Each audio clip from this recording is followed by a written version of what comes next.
गुजरात विधानसभा चुनाव में पहले चरण के वोटिंग के बाद कांग्रेस और आम आदमी पार्टी की चिंता बढ़ गई है। दावा किया जा रहा है कि इस बार एक तरफा वोटिंग हुई है और विपक्ष को करारा झटका लगा है। वोटिंग के पैटर्न को देखें तो यही लग रहा है कि गुजरात में मोदी और शाह की आंधी है और इसी वजह से राज्य में एंटी इनकम्बेंसी का माहौल भी नहीं बन पाया। इसका सीधा फायदा सत्ताधारी बीजेपी को मिलता नजर आ रहा है। पहले चरण के मतदान से ये भी साफ हो गया कि जो माहौल मीडिया में दिख रहा था, गुजरात की जमीन पर नहीं बन पाया। चुनावी समीक्षकों की माने तो इस बार के गुजरात चुनाव में कम वोटिंग अप्रत्याशित नहीं है। कुछ ऐसे ही हालात की आशंका पहले से भी थी।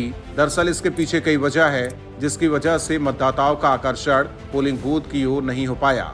गुजरात विधानसभा के चुनाव में प्रधानमंत्री नरेंद्र मोदी, गृह मंत्री अमित शाह समेत अन्य नेताओं ने धुआंधार प्रचार कर अघोषित रूप से चुनाव को एकतरफा कर लिया। चारों ओर केवल बीजेपी ही बीजेपी नजर आने लगी थी।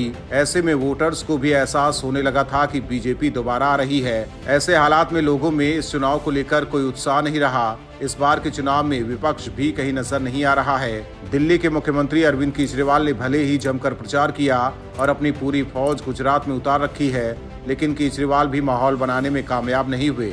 इसी तरह कांग्रेस के भी तेवर बहुत कमजोर रहे। बीजेपी ने भी इसका खूब फायदा उठाया और लोगों को भरोसा दिलाने की कोशिश की कि आगे भी बीजेपी ही आ रही है। बात करें पिछले चुनाव की तो पिछले चुनाव में पाटीदार आंदोलन चल रहा था। बड़ी संख्या में लोग इस आंदोलन से प्रभावित भी थे।